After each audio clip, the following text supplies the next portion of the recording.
அனைவருக்கும் வணக்கம். இன்று பிப்ரவரி 14 வெள்ளிக்கிழமை இந்து தமிழ் நாளிதழோட எக்ஸாம் பேட்டர்ஃபில் தான் பார்க்க போகிறோம். தலைப்பு செய்தியை என்ன கொடுத்துருக்காங்க அப்படின்னா, ஆளுநரின் பரிந்துரையை ஏற்று 356வது சட்டப்பிரிவின் படி மணிப்பூரில் குடியரசுத் தலைவர் ஆட்சி அமல் அப்படிங்கிற செய்தி.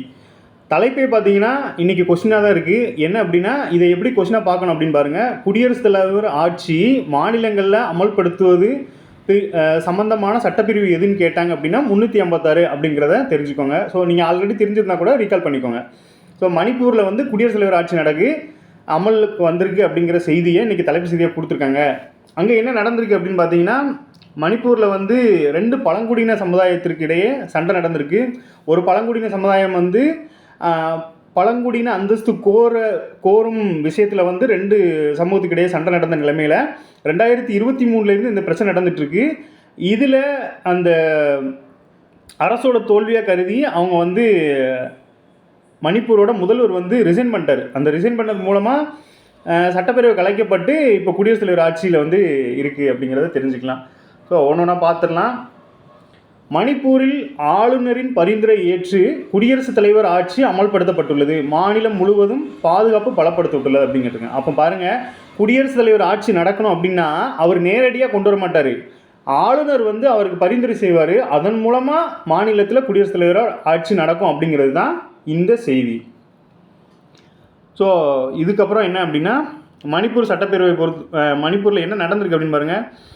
சட்டப்பேரவையில் மணிப்பூர் சட்டப்பேரவையின் பட்ஜெட் கூட்டத்தொடர் தொடங்க இருந்தது. இந்த கூட்டத்தொடரை ஆளுநர் அஜய் குமார் பல்லா திடீரென ரத்து செய்தார். சட்டப்பேரவையில் மொத்தம் 60 எம்எல்ஏக்கள் இருந்தனர்.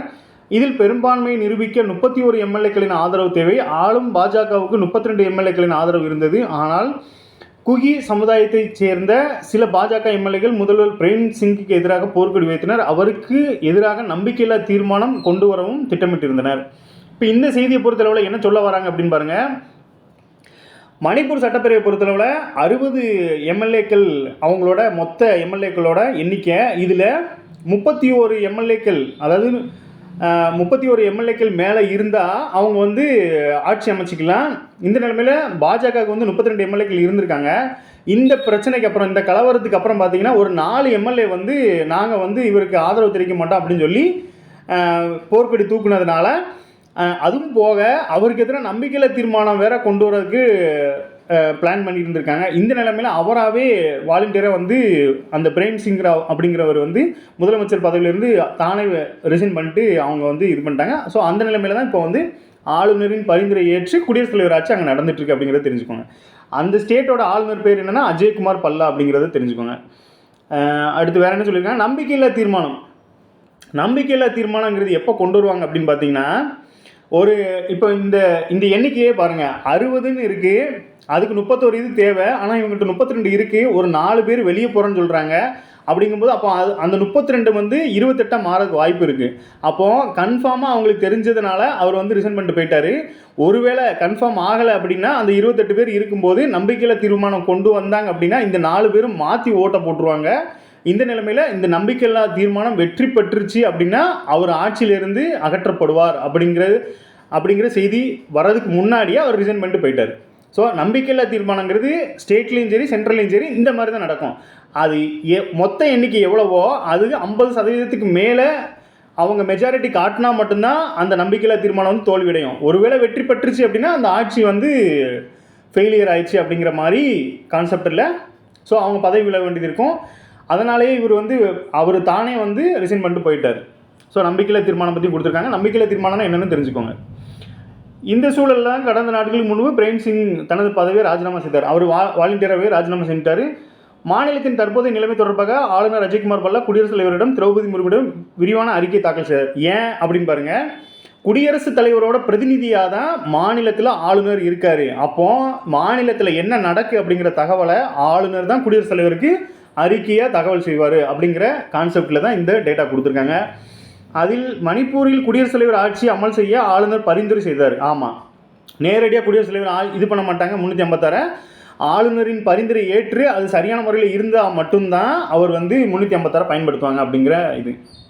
இதைத் தொடர்ந்து மணிப்பூரில் நேற்று குடியரசுத் தலைவர் ஆட்சி அமல்படுத்தப்பட்டது. இது தொடர்பாக குடியரசுத் தலைவர் மாளிகை வெளியிட்ட அரசாணையில் ஆளுநரின் அறிக்கை அளித்த அறிக்கை முழுமையாக ஆய்வு செய்யப்பட்டது. மணிப்பூரில் குடியரசுத் தலைவர் ஆட்சி வந்து அமல் செய்ய வேண்டிய அவசியம் எழுந்திருப்பது தெளிவாகிறது. எனவே 356 பிரிவின்படி மணிப்பூரில் குடியரசுத் தலைவர் ஆட்சி அமல்படுத்தப்படுகிறது. ஆட்சி நிர்வாக ஆளுநர் மேற்கொள்வார். ஆமாம், 356 பயன்படுத்திட்டாலே அதாவது குடியரசுத் தலைவர் ஆட்சின்னு தான் சொல்லுவாங்க. ஆனால் நிர்வாகத்தை யார் பார்ப்பா அப்படின்னு பார்த்தீங்கன்னா ஆளுநர் பார்ப்பார்.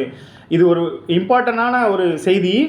நீங்கள் வந்து நேரடியாக நம்ம புக்கில் போய் இந்த கான்செப்டை படிக்கிறத விட இது மாதிரி செய்திகள் வரும்போது அதன் மூலமாக நீங்கள் இந்த கான்செப்டை படிச்சுக்கிட்டீங்க அப்படின்னா ஈஸி. ஸோ இதில் டேட்டான்னு பார்த்தீங்கன்னா இந்த 356 மட்டும்தான் டேட்டாவாக இருக்கும், மீது எல்லாமே கான்செப்ட் தான். இதே மாதிரி கூடுதல் தகவலாக என்ன அப்படின்னு பார்த்தீங்கன்னா, இந்த குடியரசுத் தலைவர் ஆட்சிக்கு வரும்போது மாநில காவல்துறையோடு சேர்ந்து சிஆர்பிஎஃப் படை வீரர்களும் வந்து அந்த பாதுகாப்பை பலப்படுத்துவாங்க அப்படிங்கிற விஷயத்தையும் கூடுதலாக கொடுத்துருக்காங்க. ஸோ இதுதான் குடியரசுத் தலைவர் ஆட்சி ப்ளஸ் அந்த மாநிலத்தில் அது எப்படி நடக்கு, ஆளுநரோட ரோல் எந்த மாதிரி இருக்குது அப்படிங்கிறத இதன் மூலமாக தெரிஞ்சுக்கோங்க, ரீகால் பண்ணிக்கோங்க, அவ்வளோதான். அடுத்ததாக பார்த்தீங்கன்னா புதிய வருமான வரி சட்டம். புதிய வருமான வரி சட்டத்தில் என்ன சொல்கிறாங்கன்னா, இது நேற்றுக்கு பார்த்த நியூஸ் தான் கண்டினியூஷனாக வருது. இது என்ன, இதில் ஒரு 2 விஷயம் தெரிஞ்சுக்கிற வேண்டியது இருக்குது. கூட்டுக்குழு அறிக்கை, அப்புறம் குரல் வாக்கெடுப்பு, அப்புறம் மக்களவை தேர்வுக்குழுவின் பரிசீலனை, அப்புறம் அந்த ஆக்டை பற்றின ஒரு இன்ஃபர்மேஷன் கொடுத்துருக்காங்க. இந்த கூட்டுக்குழு அறிக்கைன்னா என்னென்னு பாருங்கள். மக்களவையில் வகுப்பு சட்டத்திருத்த மசோதா தொடர்பான நாடாளுமன்ற கூட்டுக்குழு அறிக்கைக்கு எதிர்ப்பு தெரிவிச்சு அப்படின்னு சொல்லியிருக்காங்க. அதாவது ஒரு சட்டத்திருத்தமோ மசோதாவோ ரொம்ப விவாதத்துக்கு உள்ளாகும் போது அந்த சட்டத்திருத்தத்தை வந்து இந்த கூட்டுக்குழு அறிக்கைக்கு அனுப்புவாங்க. அந்த கூட்டுக்குழுவில் ஒரு கொஞ்சம் உறுப்பினர்கள் இருப்பாங்க, அவங்களும் எம்பிக்களாக தான் இருப்பாங்க. இந்த கூட்டுக்குழுக்கு அறிக்கை பண்ணுவாங்க. பின்னால் அந்த கூட்டுக்குழு அறிக்கையை வச்சு அந்த சட்டம் வந்து நாடாளுமன்றத்தில் தாக்கல் பண்ணப்படும் அப்படிங்கிறது தெரிஞ்சுக்கோங்க. அப்போ கூட்டுக்குழு அறிக்கை அப்படிங்கிறது தெரிஞ்சுக்கோங்க. குரல் வாக்கெடுப்பு, இந்த வாக்கெடுப்பு பார்த்திங்கன்னா நாடாளுமன்றத்தில் குரல் வாக்கெடுப்பு, கையை உயர்த்துவதன் மூலம், அப்புறம் வந்து இந்த பட்டன் ப்ரெஸ் பண்ணுறது மூலமாக இந்த மாதிரி டைப்ஸாக இருக்கும். இதில் குரல் வாக்கெடுப்புங்கிறது ஈஸியான மெத்தடாக இருக்கிறதுனால ஒரு மசோதாவை வந்து குரல் வாக்கெடுப்பு மூலமாக மசோதா தாக்கல் செய்ய தீர்மானம் நிறைவேற்றப்பட்டு அப்படிங்கிறத கொடுத்துருக்காங்க. அப்போ அந்த வாக்கெடுப்பு அப்படிங்கிறது அங்கே குரல் வாக்கெடுப்பு, கையை உயர்த்துவதன் மூலம், ஸோ இந்த மாதிரி டைப்ஸ்லாம் இருக்குது அப்படிங்கிறத தெரிஞ்சுக்கோங்க. அடுத்து மக்களவை தேர்வுக்குழுவின் பரிசீலனை என்ன பண்ணியிருக்காங்க. ஒரு மசோதா தொடர்பாக எதிர்க்கட்சி உறுப்பினர்கள் பல்வேறு சந்தேகங்கள், கேள்விகள் எழுப்பினர். அப்போது ஒரு மசோதா தொடர்பாக இந்த மாதிரி சந்தேகங்கள், கேள்விகள் எழுப்பப்படும் போது இந்த மசோதா மக்களவை தேர்வுக்குழு அப்படிங்கிறதுக்கு பரிசீலனைக்கு அனுப்புமாறு சபாநாயகர் ஓம் பிர்லாவிடம் நிர்மலா சீதாராமன் கேட்டுக்கொண்டார். அப்போது சபாநாயகர் தான் இந்த மக்களவை தேர்வுக்குழுவுக்கு பரிசீலனை பண்ணுவாங்க அப்படிங்கிறதையும் தெரிஞ்சுக்கோங்க. என்ன நடந்திருக்கு அப்படின்னா, எதிர்க்கட்சி வந்து சந்தேகங்கள், கேள்விகள் எழுப்பும்போது இந்த ஒரு மசோதா வந்து மக்களவை தேர்வுக்குழுவின் பரிசீலனைக்கு அனுப்புமாறு யார் கேட்டுக்கொள்வா அப்படின்னா சபாநாயகர் வந்து அனுப்புவாங்க அப்படிங்கிறத தெரிஞ்சுக்கோங்க. இதை வந்து நிதி அமைச்சர் நிர்மலா சீதாராமன் அவங்க சொல்லியிருக்காங்க அப்படிங்கிறது தெரிஞ்சுக்கோங்க.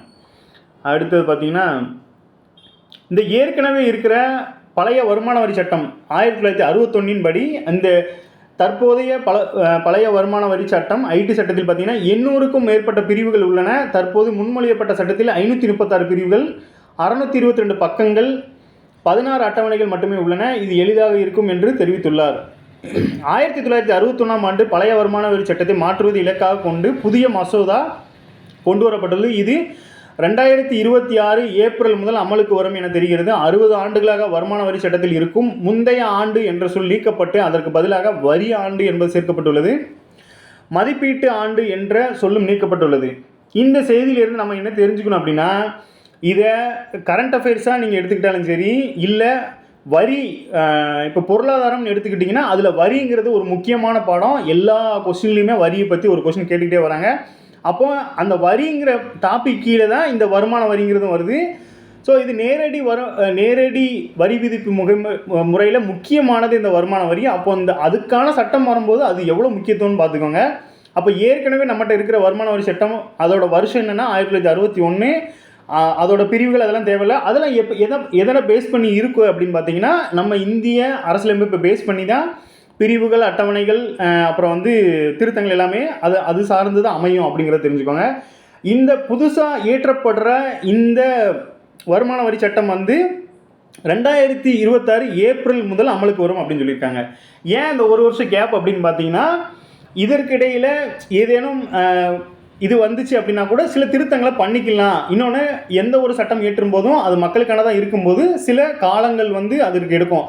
அதனால தான் பார்த்தீங்கன்னா இந்த சில சட்டங்கள்லாம் பார்த்தீங்கன்னா அது வந்து குடியரசுத் தலைவர் ஒப்புதல் பெற்றது போக அது வந்து நடைமுறைக்கு வருது பின்னர் தான் வருஷம் கழிச்சு தான் சில இது நடைமுறைக்கு வந்திருக்கும். அதனால தான் அது எப்போ ஒப்புதல் பெற்றது எப்போ நடைமுறைக்கு வந்தது இதுவே சில டைமில் கேள்வியாக வருது. எடுத்துக்காட்டுக்கு பார்த்தீங்கன்னா ஜிஎஸ்டியோட ஒப்புதல் பெற்றது ஒரு டேட், அதாவது மார்ச் சம்திங்கில் வரும். அது நடைமுறைக்கு வந்ததுன்னு பார்த்தீங்கன்னா ஜூலை 1 அப்படிங்கிற டேட்டில் இருக்கும். ஸோ இந்த மாதிரி விஷயங்களையும் கொஞ்சம் தெரிஞ்சுக்கோங்க. எல்லாம் நியூஸ் பேப்பரை பொறுத்தளவில் நீங்கள் கரண்ட் அஃபேரை மட்டும் பார்க்காதீங்க, ஜென்ரல் ஸ்டடீஸையும் இதிலிருந்து எடுத்துக்கலாம் அப்படிங்கிற நோக்கத்தோடு படிங்க. உங்களுக்கு நல்லாவே அது யூஸ் ஆகும். அடுத்ததாக பாருங்கள், நாடாளுமன்ற கூட்டுக்குழு அறிக்கை தாக்கல் அப்படின்னு சொல்லியிருக்காங்க. என்ன ஒரு சட்டத்திருத்த மசோதாவில் அது வந்து பயங்கர விவாதத்துக்கு உள்ளாகும் போது அதை வந்து நாடாளுமன்ற கூட்டுக்குழு அறிக்கைக்கு வந்து அனுப்பி வைப்பாங்க. வகுப்பு சட்டத்திருத்த மசோதா தொடர்பான நாடாளுமன்ற கூட்டுக்குழுவின் அறிக்கை கடும் அமளிக்கு நடுவே நாடாளுமன்றத்தில் இரு அவைகளிலும் நேற்று தாக்கல் செய்யப்பட்டிருக்கு. அப்போ அந்த கூட்டுக்குழுவோட அறிக்கை பார்த்தீங்கன்னா 2 அவையிலுமே தாக்கல் செய்யப்படணும் அப்படிங்கிறது விதியாகவே இருக்குது அப்படிங்கிறது இது மூலமாக தெரிஞ்சுக்கலாம். இப்போ பாருங்கள், இந்த கூட்டுக்குழுவில் உறுப்பினர்கள் யார் அப்படின்னு பாருங்கள். இதில் வந்து பாஜகவோட எம்பி ஜெகதாம்பிகா பால் அப்படிங்கிற ஒரு தலைமையிலான இந்த கூட்டுக்குழு ஆய்வுக்கு இந்த சட்டத்திருத்த மசோதா அனுப்பப்பட்டது. பெரும்பான்மை ஓட்டு அடிப்படையில் அந்த அறிக்கையை கூட்டுக்குழு ஏற்றுக்கொண்டது அப்படிங்கிற செய்தியை கொடுத்துருக்காங்க. அப்போது நாடாளுமன்றத்தை பொறுத்தளவில் இந்த மாதிரி கூட்டுக்குழுன்னு ஒன்று இருக்கும். அதில் சிலர் உறுப்பினராக இருப்பாங்க, ஒருத்தரை தலைவராக கொண்டு அந்த உறுப்பினர்கள் இருப்பாங்க. இந்த சட்ட திருத்த மசோதா வந்து பெரும்பான்மை ஓட்டு அடிப்படையில் அந்த கூட்டுக்குழுவில் இருக்கிறவங்களோட பெரும்பான்மை ஓட்டு அடிப்படையில் அந்த அறிக்கையை வந்து கூட்டுக்குழு ஏற்றுக்கொண்டதாக தகவலை தெரிவிச்சிருக்காங்க. இது நேற்று மாநிலங்களவையிலும் மக்களவையிலும் வந்து கொண்டு வந்திருக்காங்க அப்படிங்கிறது தெரிஞ்சுக்கலாம். இந்நிலையில் கூட்டுக்குழு உறுப்பினரான பாஜக எம்பி மேதா விஸ்ராம் குல்கர்னி அந்த அறிக்கையை மாநிலங்களவையில் நேற்று தாக்கல் செய்திருக்காரு. மக்களவையில் ஒருத்தர் தாக்கல் செஞ்சிருக்காரு, மாநிலங்களவையில் ஒருத்தர் தாக்கல் செஞ்சிருக்காரு. இதைத் தொடர்ந்து குடியரசுத் தலைவர் திரௌபதி முர்மு அனுப்பிய தகவலை மாநிலங்களவை தலைவர் ஜெகதீப் தன்கர் வாசிக்க தொடங்கினார். ஆமாம், குடியரசுத் தலைவரோட இன்ஃபர்மேஷனை வந்து இவர் வந்து வாசிச்சிருக்காரு அப்படிங்கிற செய்தியும் தொடருங்க. ஏன்னா மாநிலங்களவையோட தலைவர் யாருன்னு பார்த்தீங்கன்னா குடியரசு துணைத் தலைவர் தான் பதவி வழியாக வந்து இருப்பார் அப்படிங்கிறத தெரிஞ்சுக்கலாம்.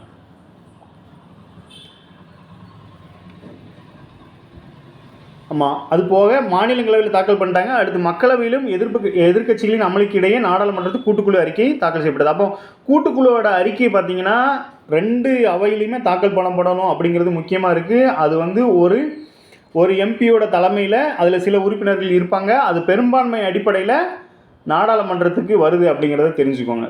ஸோ நாடாளுமன்ற கூட்டுக்குழு பற்றி கொஞ்சம் தெரிஞ்சுக்கோங்க. அடுத்ததாக பார்த்தோன்னா, நேற்றுக்கே பார்த்தோம் ஆந்திராவின் ஒரு திட்டம் பற்றி, அதாவது ஒர்க் ஃப்ரம் ஹோம் அப்படிங்கிறது உமன் எம்பவர்மெண்ட் சம்மந்தமான ஒரு திட்டம். அது வந்து யார் கொண்டு வந்திருக்காங்கன்னா ஆந்திர அரசு கொண்டு வந்திருக்கு.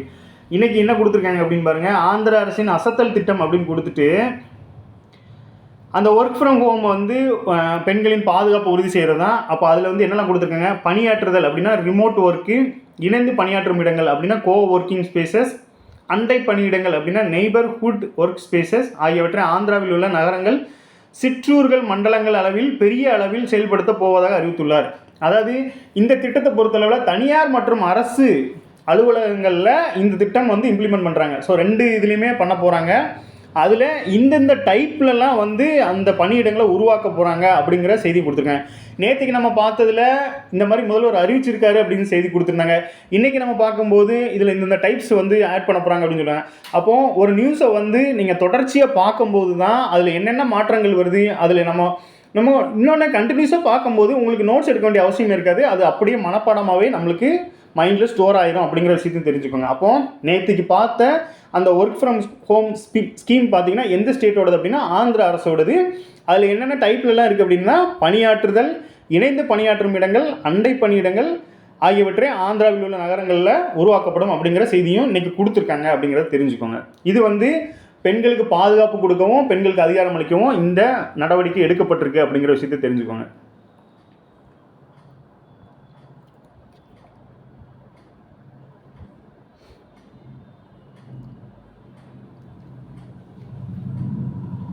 தொல்லியல் சம்மந்தமாக ஒரு நியூஸு.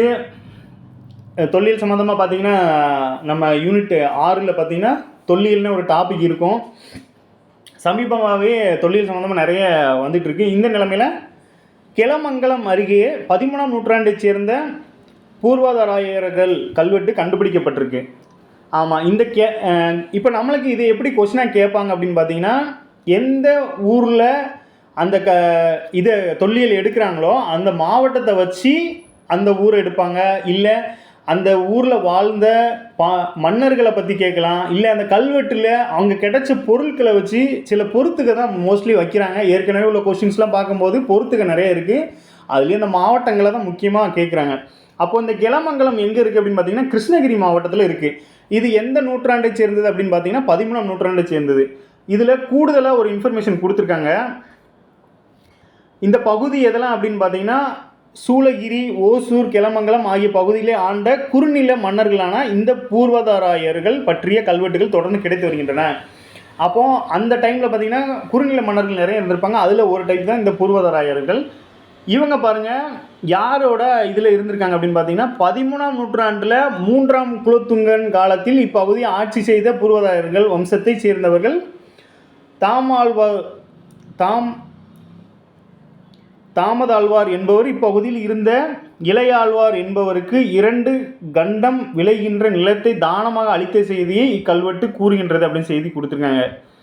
இதில் என்ன அப்படின்னா நம்ம தெரிஞ்சுக்கிற வேண்டியது, இப்போ 13ஆம் நூற்றாண்டில் யார் நம்மளை ஆட்சி பண்ணியிருக்கா அப்படின்னு பார்த்தீங்கன்னா 3ஆம் குலோத்துங்கன் இருந்திருக்காரு. குலோத்துங்கனை பற்றி நீங்கள் பார்த்துருப்பீங்க. அதுலேயும் 13ஆம் நூற்றாண்டில் 3ஆம் குலோத்துங்கன் இருந்திருக்காரு. அதில் ஒரு குறுநிலை பகுதியை ஆட்சி செய்தவங்க தான் இந்த பூர்வாதாராயர்கள். இவங்க பார்த்தீங்கன்னா இந்த ஆழ்வார்கள் கான்செப்டில் 2 பேர் வந்து நிலத்தை கொடுத்துருக்காங்க. இதில் ஒரு வேர்டு கொடுத்துருக்காங்க, கண்டகம் அப்படின்னு கொடுத்துருக்காங்க. அதற்கான விளக்கத்தையும் பின்னாடி கொடுத்துருக்காங்க. கண்டகம் அப்படிங்கிறது வந்து பழந்தமிழர் கையாண்ட ஒரு முகத்தல் அளவை அப்படின்னு சொல்லியிருக்காங்க. கண்டகம்னா என்ன அப்படின்னா பழந்தமிழர்கள் கண்ட ஒரு முகத்தளவை, அதாவது ஒரு அளவை பெயர் அப்படிங்கிறது தான் அந்த கண்டகம் அப்படிங்கிறது தெரிஞ்சுக்கோங்க. நம்மளுக்கு வந்து அந்த யூனிட் 8, அதாவது பழைய சிலபஸ் படி பார்த்தீங்கன்னா யூனிட் 8 டாப்பிக்கில் அக்காலம் முதல் இக்கால இலக்கியம் வரை தொல்லியல் சார்ந்த செய்திகள் அப்படின்னு பார்க்கும்போது இந்த மாதிரி இன்ஃபர்மேஷன் எல்லாமே அதுக்குள்ளே வந்துடும். ஸோ ரொம்ப டீப்பாக நோட்ஸ் எடுக்காட்டியும் ஜஸ்ட் தெரிஞ்சுக்கோங்க. இதில் பேசிக்காக என்ன மாவட்டம், இந்த 13ஆம் நூற்றாண்டில் எந்த மன்னர் இருந்தார், இந்த கண்டகம்னா என்ன, இந்த 3 இன்ஃபர்மேஷன் இந்த செய்தி பொறுத்தளவில் முக்கியமானதாக இருக்குது. ஸோ அதை தெரிஞ்சுக்கோங்க. இன்னமும் வரும் நாட்களில் வந்து இது பற்றின இன்ஃபர்மேஷன் கூட வரலாம். 8 கீழடியை பற்றி ஒரு தகவல். கீழடி தகவல் வந்து இப்போ இவர் ஒருத்தர் அமர்நாத் ராமகிருஷ்ணன் அப்படிங்கிறவர் கீழடியில் ஃபஸ்ட்டு அகழாய்வு பண்ணவர். உலகின் பழமையான நாகரிகம் சிந்து வெளியில் நிலவியது என இந்திய தொல்லியல் கழகத்தின் அப்போதைய தலைமை இயக்குனர் சர் ஜான் மார்ஷல் அறிவித்ததன் 100ஆண்டு விழாவை அண்மையில் தமிழக அரசு கொண்டாடியது. இந்த நிலையில் சிந்து சமவெளி பண்பாட்டை பிரதிபலிக்கும் வகையில் மக்கள் வாழ்வதற்கான சான்றுகளை கொண்டுள்ள கீழடி குறித்த அறிதல்கள் கூடுதல் முக்கியத்துவம் பெறுகின்றன. கீழடி அகழாய்வில் முதல் 2 கட்டங்களுக்கு தலைமையேற்ற அமர்நாத் ராமகிருஷ்ணன் தற்போது இந்திய தொல்லியல் துறையின் தொல்லியல் பிரிவின் இயக்குநராக பொறுப்பேற்று வருகிறார். அவரை சந்தித்தோம் அப்படிங்கிற செய்தி கொடுத்துருக்காங்க. இதில் நம்ம தெரிஞ்சுக்கிற வேண்டியது என்ன அப்படின்னு பார்த்தீங்கன்னா, உலகின் பழமையான நாகரிகம் சிந்து சமவெளி நிலவியது என இந்திய தொல்லியல் துறை கழகத்தின் அப்போதைய தலைமை இயக்குனர் யார் அப்படின்னா சர் ஜான் மார்ஷல் அறிவித்த 100ஆண்டு விழா அண்மையில் கொண்டாடப்பட்டிருக்கு. அப்போ 100ஆண்டு விழா அப்படின்னு பார்த்தீங்கன்னா இப்போ 2024 கொண்டாடிருந்தாங்க அப்படின்னா இதுக்கு 100 வருஷத்துக்கு முன்னாடி அந்த இன்ஃபர்மேஷனை யார் வெளியே கொண்டு வந்திருக்கப்படுதுன்னு பார்த்தீங்கன்னா சர் ஜான் மார்ஷல். இவர் நல்லாவே தெரியும். இவர் ஓல்டு கொஸ்டின்லேயும் இருக்கார். இந்திய தொல்லியல் கழகத்தின் அப்போதைய தலைமை இயக்குனர் யார் அப்படின்னு பார்த்தீங்கன்னா சர் ஜான் மார்ஷல். இவர் தான் சிந்து சமவெளி விஷயத்தை முதல்ல அறிவிச்சவர் அப்படிங்கிற செய்தியை சொல்லியிருக்காங்க. இது வந்து நம்ம எக்ஸாம் பாயிண்ட் ஆஃப் வியூவில் நமக்கு சிலபஸில் வரலாறுங்கிற டாப்பிக்கில் சிந்து சமவெளி இருக்குது, அதில் புக்கு டேட்டாவும் இருக்குது. ஸோ அதோடு சேர்த்து இந்த கரண்ட் அஃபேர் எடுத்துக்கலாம். அது போக இந்த கீழடி கான்செப்ட் பாருங்கள். இந்த கீழடியில் முதல் 2 கட்டங்களுக்கு தலைமையேற்றவர் தான் இந்த அமர்நாத் ராமகிருஷ்ணன். இவர் என்ன சொல்லியிருக்காரு அப்படின்னா கீழடியோட தரவுகள் வந்து பத்திரிகையினால் பிழைத்தன அப்படிங்கிற தலைப்பில் ஒரு கட்டுரை எழுதியிருக்காரு. அதில் சிம்பிளாக நம்ம பார்த்துருக்கோம்.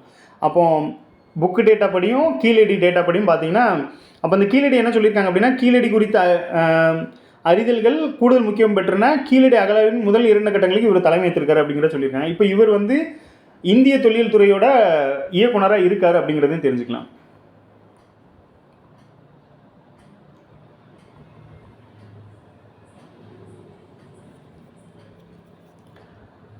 அடுத்து பாலிட்டியில் ஒரு முக்கியமான ஒரு இன்ஃபர்மேஷன் கொடுத்துருக்காங்க. இது புக்கில் இருக்கா இல்லையான்னு தெரியல, பட் நம்ம தெரிஞ்சுக்கிறது ரொம்பவே நல்லது. மக்களவைக்குன்னு ஒரு விதி இருக்கும். அதாவது பார்லிமெண்ட் ரூல் அப்படின்னு சொல்லி மக்களவைக்குன்னு ஒரு விதி இருக்கும். அதன்படி பார்த்தீங்கன்னா எதிர்க்கட்சியை அங்கீகரிக்கப்பட வேண்டும் என்றால் அந்த கட்சிக்கு 10% எம்பிக்களை கொண்டிருக்க வேண்டும் அப்படிங்கிறது அந்த விதியோட நோக்கம். இந்த வகையில் 2014ஆம் ஆண்டு நாடாளுமன்ற பொதுத் தேர்தலில் பாஜகவுக்கு அடுத்த இடத்தை பெற்ற காங்கிரஸ் வெறும் 44 எம்பிக்களையே கொண்டிருந்தது. எனவே அதற்கு எதிர்க்கட்சி அந்தஸ்து தரப்படவில்லை. இதற்கு முன் 1980, 1984 எந்த கட்சிக்கும் எதிர்க்கட்சி அந்தஸ்து வழங்கப்படவில்லை அப்படிங்கிற செய்தியை கொடுத்துருக்காங்க. இதில் நம்ம என்ன தெரிஞ்சுக்கணும் அப்படின்னு பாருங்கள். மக்களவை விதிப்படி 10% அப்படிங்கிறது எதை வச்சு சொல்கிறாங்க அப்படின்னா, எடுத்துக்காட்டுக்கு ஒரு 555 சீட்டுன்னு வச்சுக்கோங்க. எக்ஸாம்பிளுக்கு வந்து 555 சீட்டு நமக்கு, ஆனால் மொத்தம் வந்து 552 சொல்லியிருப்பாங்க. இப்போ தற்போது இருக்கிறது 545 கிட்ட சொல்லுவாங்க. இந்த மாதிரி இருக்கும்போது இதோட 10% ரவுண்டாக பார்த்தீங்க அப்படின்னா 555 அப்படின்னா அதில் ஒரு 10% பார்த்தீங்கன்னா ஒரு 55 சீட்டாவது எடுக்கணும் அப்படிங்கிறது தான் இந்த 10% சொல்லுது. இதே மாதிரி அமைச்சரவையும் பார்த்தீங்கன்னா ஒரு 15% உள்ள அந்த எண்ணிக்கையில் 15% தான் வந்து அமைச்சர்களும் இருக்கணும் அப்படிங்கிற இது விதியும் சொல்லியிருப்பாங்க. இப்போ இந்த 10% எம்பிகள் அப்படிங்கிறது பார்க்கும்போது 555ல் 10% பார்த்தீங்கன்னா 55ஆவது இருக்கணும் அப்படிங்கிறது எதிர்க்கட்சிக்கான அந்தஸ்து. ஆனால் போன தேர்தலில் அதாவது 2014 பார்த்தீங்கன்னா 44 எம்பிகள் தான் பெற்றிருந்த நிலைமையில் எதிர்க்கட்சியே இல்லாமல் இருந்த ஒரு பார்லிமெண்ட்டாக அந்த 2014 பார்லிமெண்ட் இருந்திருக்கு. எதிர்க்கட்சி தலைவரே இருக்க மாட்டாங்க மக்களவையில். ஸோ மாநிலங்களவையில் மட்டும் எதிர்க்கட்சி தலைவர் இருந்திருப்பாங்க அந்த டைமில். ஸோ எதிர்க்கட்சி தலைவருக்கு அந்த 10%ங்கிறது டேட்டா. நமக்கு மீதியெல்லாம் கான்செப்ட்டு, இந்த 10%ங்கிறது டேட்டா புக்கில் இருந்தாலும் ரீகால் பண்ணிக்கோங்க, இல்லாட்டினாலும் இது இந்த மாதிரி தெரிஞ்சுக்கோங்க, இது நோட் பண்ணி வச்சுக்கோங்க.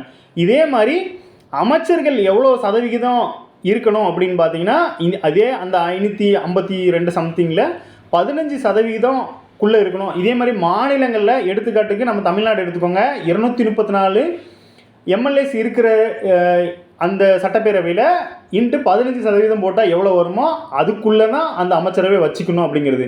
ஏன் அப்படின்னா இது முன்னொரு காலத்தில் வந்து அமைச்சரவை வந்து ரொம்ப பேருக்கு மினிஸ்டர் கொடுத்துட்டாங்க அப்படிங்கிறதுனால இந்த மாதிரி ரூலை வந்து கொண்டு வந்து 15% வச்சுக்கலாம். அப்போது எதிர்க்கட்சி அந்தஸ்துக்கு 10%, மினிஸ்டருக்கு வந்து 15% கொடுத்துருக்காங்க அப்படிங்கிறது தெரிஞ்சுக்கோங்க. இதில் 1980, 1980 யார் இருந்திருப்பாங்க அப்படின்னா இந்திரா காந்தி அம்மையார் இருந்திருப்பாங்க. 84 எலெக்ஷன் நடந்திருக்கும். ஏன் அப்படின்னா அவங்க 84 இந்திரா காந்தி அம்மையார் வந்து இறந்துருப்பாங்க. ஸோ ராஜீவ்காந்தி அவர்கள் வந்து பார்ட்டிசிபேட் பண்ணும்போது அப்போ வந்து 400 சீட்டுக்கிட்ட வந்து காங்கிரஸ் ஜெயிச்சிருக்கும். இந்த நிலைமையில் எதிர்க்கட்சியே அந்த டைமில் இல்லாமல் போயிருக்கும் அப்படிங்கிற கூடுதல் தகவலையும் அதில் கொடுத்துருக்காங்க. ஸோ 10%, 15%ங்கிறது நோட் பண்ணிக்கோ, முக்கியமான டேட்டா. ஒரு திட்டம் பற்றி கொடுத்துருக்காங்க, சமக்ர சிக்ஷா திட்டம். இந்த திட்டம் நமக்கு பொறுத்தளவில் திட்டம் 2 வகையாக இருக்கும். ஒன்று ஸ்டேட் கவர்மெண்ட், இன்னொன்று சென்ட்ரல் கவர்மெண்ட்டில். அந்த திட்டத்தை பொறுத்தளவில் பேசிக்காக பார்க்குறதுக்கு அந்த திட்டம் எப்போ கொண்டு வரப்பட்டது, அதோட நோக்கம் என்ன, அவ்வளோதான்.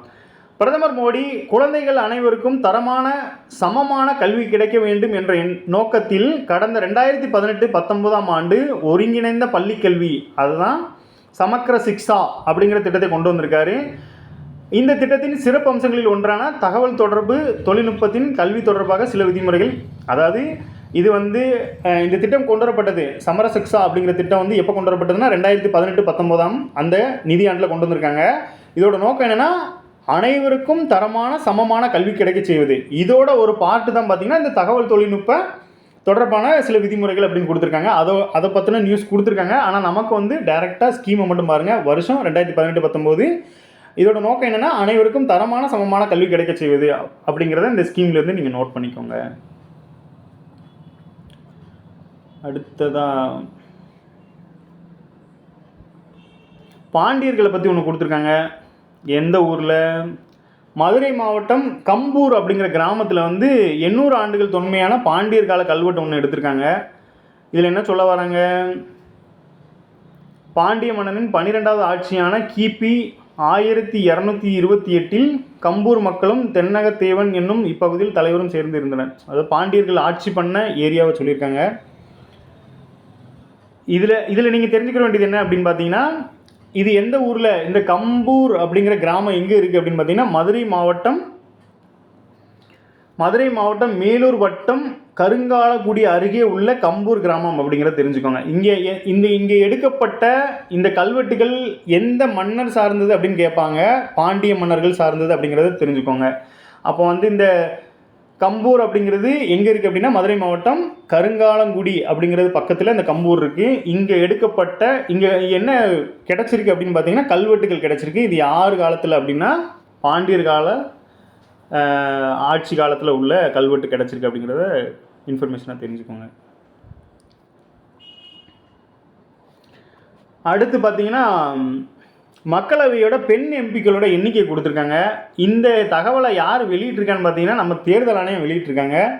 என்ன சொல்லியிருக்காங்க அப்படின்னா தற்போதைய 18வது மக்களவையின் மொத்தமுள்ள 543 உறுப்பினர்களில் 74 பேர் பெண்கள் அப்படின்னு சொல்லியிருக்காங்க. இதில் இப்போ இருக்கிறது அதான் மொத்த எண்ணிக்கை வந்து 552 சம்திங் சொல்லுவாங்க. இதில் இப்போ இருக்கிற எண்ணிக்கை பார்த்தீங்கன்னா 543 உறுப்பினர்கள் இருக்காங்க. இதில் 74 பேர் பெண்கள் அப்படிங்கிற செய்தியை கொடுத்துருக்காங்க. இந்த இன்ஃபர்மேஷன் வர்றதுக்கு முக்கியம் என்ன அப்படின்னு பார்த்தீங்கன்னா ஏற்கனவே பார்த்தீங்கன்னா இந்த பார்லிமெண்ட்டை பொறுத்தளவில் பெண்களுக்கான அந்த இடஒதுக்கீடு பற்றி ஒரு மசோதா கொண்டு வந்தாங்க. அது வந்து சட்டமாக மாறி இருக்கு அப்படிங்கிறத தெரிஞ்சுக்கலாம். என்ன அப்படின்னா அதன் மூலமாக பார்லிமெண்ட்டில் வந்து 33% வந்து அவங்களுக்கான அந்த சீட்ஸை கொடுக்கணும் அப்படிங்கிற நோக்கத்தில் கொண்டு வந்ததுனால இந்த தகவலை வந்து தேர்தல் ஆணையம் வெளியிட்டிருக்காங்க. அப்போ 543 பேரில் தற்போது எத்தனை எம்பிக்கள் பெண் எம்பிக்கள் அப்படின்னு பார்த்தீங்கன்னா 74 பேர் பெண் எம்பிக்களாக இருக்காங்க அப்படிங்கிற செய்தியை தெரிஞ்சுக்கோங்க. லோக்பால் அமைப்பு பற்றி கொடுத்துருக்காங்க. நம்மளுக்கு வந்து லோக்பாலுங்கிறது டைரெக்டாகவே வந்து சிலபஸில் இருக்குது. அப்படி இருக்கும்போது லோக்பால் அமைப்பில் 2426 ஊழல் வழக்குகள் மாநிலங்களவையில் மத்திய அமைச்சர் தகவல். அதாவது மாநிலங்களவையில் ஒரு கேள்வி எழுப்பப்பட்டிருக்கு. அதற்கு வந்து அமைச்சர் கொடுத்த தகவலின்படி இந்த செய்தி அமைஞ்சிருக்கு. இதில் நாம் எக்ஸாம் பாயிண்ட் ஆஃப் வியூவில் என்ன தெரிஞ்சுக்கணும் அப்படின்னு பார்த்தீங்கன்னா லோக்பால் மற்றும் லோக் ஆயுக்தா சட்டம் கடந்த 2014ஆம் ஆண்டு ஜனவரி 16ஆம் தேதி அமலுக்கு வந்தது. இந்த டேட்டை நோட் பண்ணிக்கோங்க. இந்த டேட்டு ஏற்கனவே பார்த்திங்கன்னா இந்த ஜனவரி 16ங்கிறது இந்த ஸ்டார்ட் அப் டேவும் இந்த டேட்டில் தான் ஸ்டார்ட் ஆகிருக்கும். அதுக்கப்புறம் 2014ங்கிறது இந்த 2014 நிறைய திட்டங்கள் கொண்டு வந்திருப்பாங்க. ஸோ ஸ்டார்ட் அப் டேட்டுங்கிறது இந்த ஜனவரி 16 அந்த டேட்டில் தான் இந்த லோக்பால் லோக் ஆயுக்தா சட்டம் வந்து அமலுக்கு வந்திருக்கு. ஆமாம், நடைமுறைக்கு வந்திருக்கு. இந்த சட்டத்தின் 3வது பிரிவின்படி லோக்பால் அமைப்பில் தலைவர் மற்றும் அதிகபட்சமாக 8 உறுப்பினர்கள். இது வந்து நம்மளுக்கு முக்கியமான டேட்டா.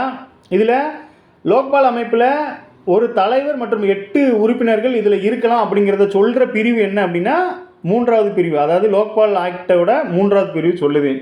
இப்போது இது வந்து மெயின்ஸ் பாயிண்ட் ஆஃப் வியூவில் நீங்கள் எழுதலாம். ப்ரிலிம்ஸ் பாயிண்ட் ஆஃப் வியூவில் பார்த்தீங்கன்னா இந்த லோக்பால் சட்டம் எப்போ அமலுக்கு வந்ததுன்னு கேட்பாங்க. 2014 ஜனவரி 16 அப்படிங்கிறது. மெயின்ஸில் எழுதும்போது இந்த 3வது பிரிவு தலைவர் மற்றும் 8 உறுப்பினர்கள் இந்த இன்ஃபர்மேஷனை நீங்கள் எழுதலாம். இப்போது லோக்பால் அமைப்போட தலைவர் மற்றும் 6 உறுப்பினர்கள் தான் இருக்காங்க. உறுப்பினர்கள் 3 பேர் நீதித்துறையை சேர்ந்தவர்கள் ஆவார் அப்படிங்கிற செய்தி கொடுத்துருக்காங்க.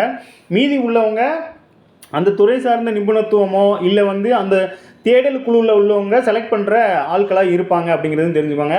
அப்போ லோக்பாலை பொறுத்தளவில் லோக்பால் மற்றும் லோக் ஆயுக்தா சட்டம் 2014 ஜனவரி 16 அப்படிங்கிற டேட்டை முக்கியமாக ஞாபகம் வச்சுக்கோங்க. இதோட உறுப்பினர்களோட எண்ணிக்கை தலைவர் மற்றும் 8 உறுப்பினர்கள் அப்படிங்கிறதையும் முக்கியமாக ஞாபகம் வச்சுக்கோங்க. அடுத்து பார்த்திங்கன்னா கர்நாடகாவோட தலைநகரில் பெங்களூரில் ஏரோ இந்தியா விமான கண்காட்சி நடக்குது. அப்போ இந்த தற்போதைய ஏரோ இந்தியா விமான கண்காட்சி எங்கே நடக்கு அப்படின்னு பார்த்தீங்கன்னா கர்நாடக மாநிலம் பெங்களூரில் நடக்குது. இதில் பாருங்கள் 80க்கும் மேற்பட்ட நாடுகள்லேருந்து பங்கேற்கிறாங்க அப்படிங்கிற செய்தியை கொடுத்துருக்காங்க. 80க்கும் மேற்பட்ட நாடுகள்லேருந்து பங்கேற்கிறாங்க அப்படிங்கிற செய்தி கொடுத்துருக்காங்க. ஒரு சட்டத்தை பற்றி கொடுத்துருக்காங்க. என்ன அப்படின்னா PMLA சட்டத்தை தவறாக பயன்படுத்தும் அமலாக்கத்துறை உச்சநீதிமன்றம் கண்டனம் தெரிவிச்சிருக்காங்க. இந்த PMLA அப்படிங்கிற சட்டம் வந்து நம்ம ஸ்கூல் புக் டேட்டாவில் இருக்குது. எப்படி கொடுத்துருப்பாங்க அப்படின்னா சட்டவிரோத பண பரிவர்த்தனை தடுப்பு சட்டம் அப்படிங்கிறது தான் இந்த PMLA அப்படின்னு சொல்கிறாங்க. இதை வந்து தப்பாக பயன்படுத்துகிறாங்க அப்படின்னு சொல்லி உச்சநீதிமன்றம் இது பண்ணியிருக்கு. இதில் நாம் தெரிஞ்சுக்கிற வேண்டியது என்னென்னு பாருங்கள். சட்டவிரோத பண பரிவர்த்தனை தடுப்பு சட்டம் எந்த ஆண்டு கொண்டு வரப்பட்டது அப்படின்னு கேட்பாங்க. 2002 அப்படிங்கிறது ஞாபகம் வச்சுக்கோங்க. இது ஸ்கூல் புக்கு டேட்டாவில் அப்படியே இருக்குது. ஸோ சட்டவிரோத பண பரிவர்த்தனை தடுப்பு சட்டம் வந்து 2002 அப்படிங்கிறத ஞாபகம் வச்சுக்கோங்க. அடுத்ததாக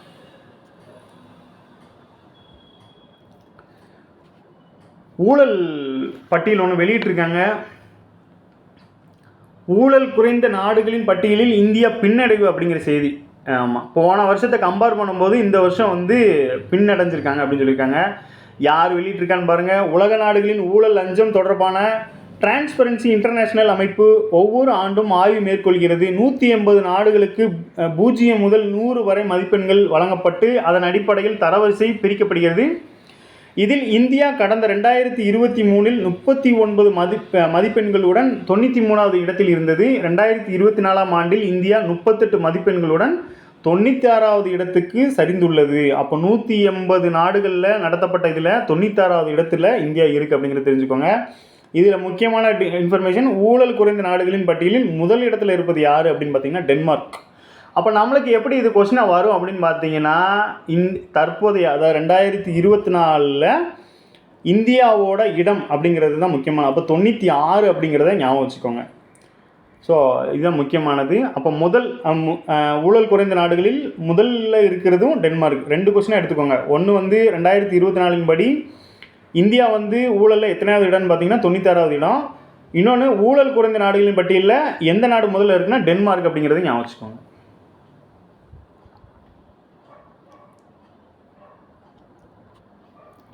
அடுத்ததாக பார்லிமெண்ட். இந்த கூட்டத்தொடருங்கிறது வழக்கமாக 3 பிரிவுகளில் நடக்கும். எப்படி அப்படின்னு பார்த்தீங்கன்னா, இந்த பிப்ரவரி டு மே பட்ஜெட்டு, அப்புறம் June, July, August, June leave விட்ருவாங்க. ஜூலை அந்த இது வந்து மழைக்கால கூட்டத்தொடராக நடக்கும். அப்புறம் பார்த்திங்கன்னா நவம்பர் டிசம்பரில் குளிர்கால கூட்டத்தொடராக நடக்கும். இந்த வகையில் இந்த நாடாளுமன்றத்தோட பட்ஜெட் கூட்டத்தொடர் இப்போ நடந்துகிட்ருக்கு. அப்போ அதில் 2 அமர்வு வச்சுருந்துருக்காங்க. முதல் அமர்வு முடிஞ்சு இப்போ 2வது அமர்வு வந்து மார்ச் 10 தொடங்கும் அப்படின்னு சொல்லியிருக்காங்க.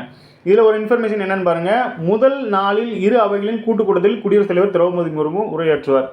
இந்த குடியரசுத் தலைவரோட உரையை பொறுத்தளவில் அந்த வருடத்தோட முதல் கூட்டமாக இருந்தாலும் சரி, அதாவது ஒரு கட்சி ஆட்சிக்கு வரும்போது நடக்கிற முதல் கூட்டமாக இருந்தாலும் சரி, குடியரசுத் தலைவரோட உரை இருக்கும். அதில் பாருங்கள், முதல் நாளில் இரு அவைகளின் கூட்டம் ஜாயின்ட் சிட்டிங் ஒன்று நடக்கும். அதில் வந்து குடியரசுத் தலைவர் உரையாற்றுவாங்க அப்படிங்கிற செய்தியை கொடுத்துருக்காங்க. அப்போ இந்த வகையில் இது பிப்ரவரி மாதம் நடக்கிறதுனால வந்து இது வந்து இந்த ஆண்டோட முதல் கூட்டமாக இருக்கும்போது இந்த இதில் குடியரசுத் தலைவரோட உரை இருக்குது அப்படிங்கிறது ஞாபகம் வச்சுக்கலாம். இப்போ இந்த பட்ஜெட் கூட்டத்தொடர் பொறுத்தவரை பிப்ரவரி டு மே அப்படிங்கிறது ஞாபகம் வச்சுக்கோங்க. இன்றைக்கி செய்திகள் அவ்வளோதான். மீண்டும் நாளை சந்திப்போம். நன்றி, வணக்கம்.